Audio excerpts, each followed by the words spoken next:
Hello, dear students. Welcome you again with a new topic of English, that is preposition. So, dear student, जैसा कि आप लोग भी कई बार इन, ऑन, अमंग, बिटवीन, अंडर ऐसे ऐसे वर्ड सुनकर कंफ्यूज हो जाते हैं कि आखिर इन्हें यूज़ कहाँ करना है। तो इन वर्ड्स को ही हम प्रेपोजिशन कहते हैं। तो चलिए इसको इसकी डेफिनेशन से समझते हैं। A preposition is a word placed before a noun or a pronoun to show its relation to some other word in the sentence। यानी कि preposition एक ऐसे वर्ड होते हैं जो नाउन या प्रोनाउन से पहले यूज़ होते हैं और नाउन और प्रोनाउन का रिलेशन जो है वो सेट करते हैं सेंटेंस में। ठीक है, यानी कि उन वर्ड्स को ही हम प्रेपोजिशन बोलते हैं। तो अब मैं आपका ये कन्फ्यूज़न दूर कर देती हूँ कि इन वर्ड्स को हमें यूज़ कैसे करना होता है। बट उससे पहले आपको ध्यान देना होगा, the correct use of prepositions depends on the understanding of the meaning of a sentence. इसका मतलब क्या है कि प्रेपोजिशन को अगर आप करेक्ट पोजिशन में यूज़ नहीं करेंगे तो ये पूरे सेंटेंस का मीनिंग भी बदल सकता है। यानी कि आपको इनको बड़े ध्यान से यूज़ करना होता है।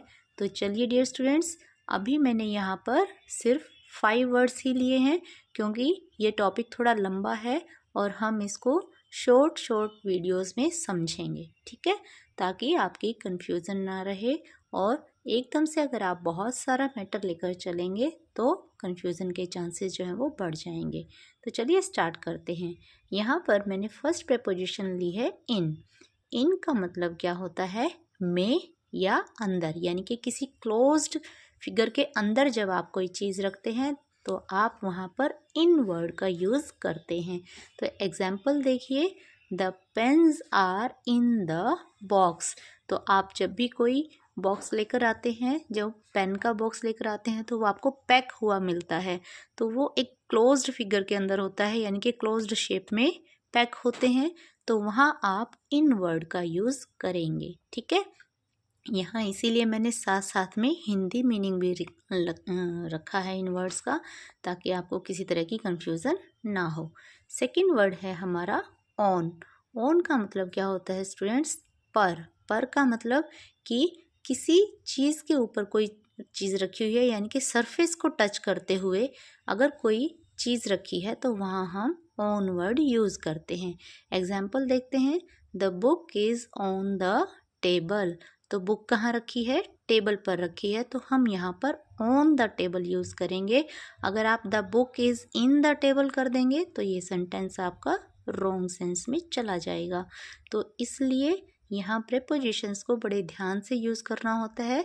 इन्हीं से आपकी सारे सेंटेंस की सेंस जो है वो चेंज हो जाती है। थर्ड वर्ड हम देखते हैं अंडर। अंडर मीन्स क्या होता है? के नीचे। के नीचे का मतलब क्या है कि कोई भी चीज़ कहाँ पर रखी हुई है, ये प्लेस को दिखाता है। तो हम एग्जाम्पल देखते हैं, the cat is sleeping under the chair.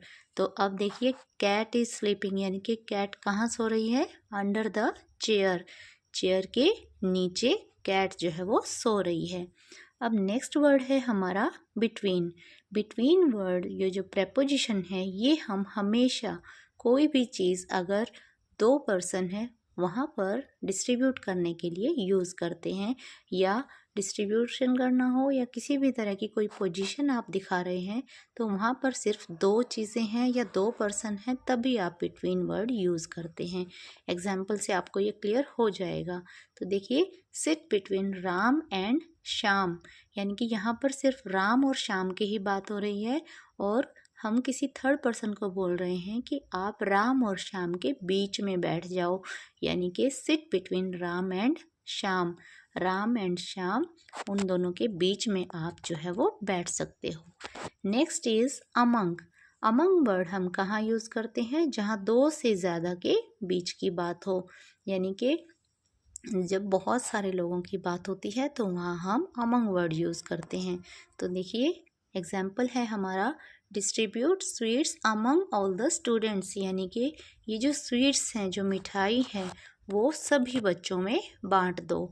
तो यहाँ पर काउंटिंग नहीं है, बहुत सारे स्टूडेंट्स हैं, तो ऐसी पोजीशन में हम यूज़ करते हैं अमंग का। ठीक है, तो आई होप डियर स्टूडेंट्स आपको ये 5 प्रेपोजिशंस का बेस्ट यूज़ और इनका मीनिंगफुल यूज़ करना ज़रूर आ गया होगा। फिर भी कोई डाउट है तो आप मुझे ज़रूर बताइए। और यू ऑल के चैनल को सब्सक्राइब कीजिए, वीडियो को लाइक कीजिए, शेयर कीजिए। Till then take care, good bye.